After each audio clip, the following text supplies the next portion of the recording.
This is Rider Mike 221, also known as Funny Comeback, and I'm bringing you another gameplay commentary. It's at Yukiyama MX on the Honda TRX450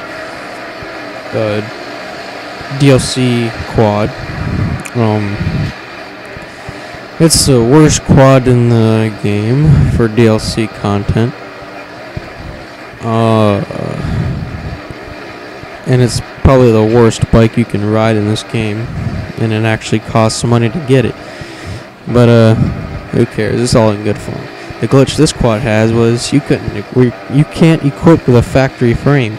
A factory frame. When you put the factory frame on, and you try to load up a game. The game freezes, and the bike doesn't load, which is stupid. So you have to run. That means you have to run the stock frame, which means the bike is way slower than all the other quads. So, quad's terrible. But it does look cool, and it does complete the collection of the bikes, which is why I bought it. So anyhow, now on to the topic that I could not finish in my last commentary gameplay. What was it about? What was it about? It was about a very fun game on the PC called MX Simulator.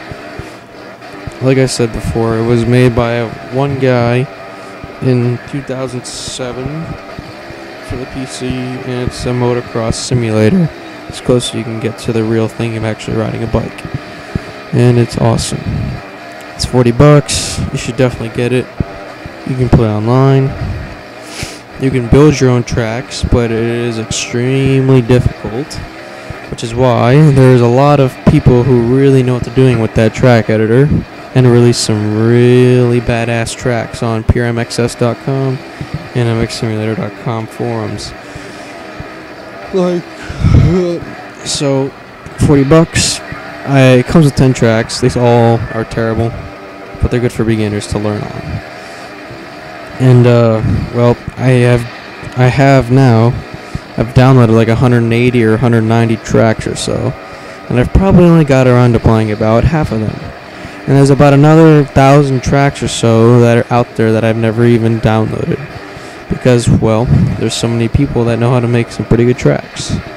And, well, if you can learn how to use the track editing software, then you can make some cool tracks. And also, you can make models and bike skins, which there's an unlimited amount of graphic kits, unlimited amount of rider gear, whatever you want. And here's the catch: it doesn't cost you anything. It costs you $40 for the initial game, and you get everything else created by the community that enjoys making it. Like, for example, I mean, the ideas are just endless. The possibilities are just endless. Like, I've seen like Monster Energy KTM or Boost Mobile Yamaha or DNA Shred Sticks Kawasaki. I mean, whatever you desire, you can create. Or maybe you have maybe you've got like some sort of small company that doesn't make any type of graphics kit, but if you want to make some cool graphics of them, you can go ahead and do that if you can learn how to use the software, which I think it's called GIMP. I don't really know how to use it, nor have I even attempted, so I've tried to make a track, and I just didn't feel like putting in hours and hours and hours and hours and hours and hours of work into it. So I said, how about I just download tracks that other people have spent lots of hours of making, and then play those, because they are really fun. I'm actually going to try to start doing some MX Simulator videos with fraps, which would be pretty interesting, and I'll mostly do just commentaries of them. And well, I'll tell you, I really suck at that game. Like, I'm still using a keyboard. I haven't gotten around to buying a wired Xbox controller, which makes it a whole lot easier, which I've already thought out a good setup. But right now I'm running no arcade physics, of course, and I'm running 25 stability, and lately I've been having trouble, but I'll eventually get down to 5 or 0, but it'll take some time. But as I already said, I am terrible at the game. It's very hard, actually.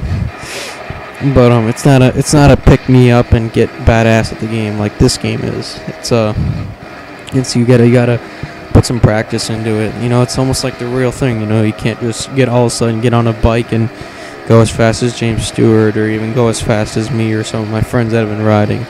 I mean, you know, you gotta practice, and you know that's how it is in the game. You gotta practice the game and spend a little bit of time on it, and you could actually get decently good, which I'm not even decently good. I'm still terrible, but I do enjoy it a lot.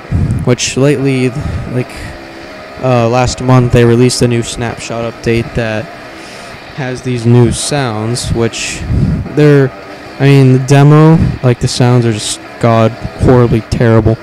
But the new sounds, they sound really cool. Like, well, the 4-stroke does.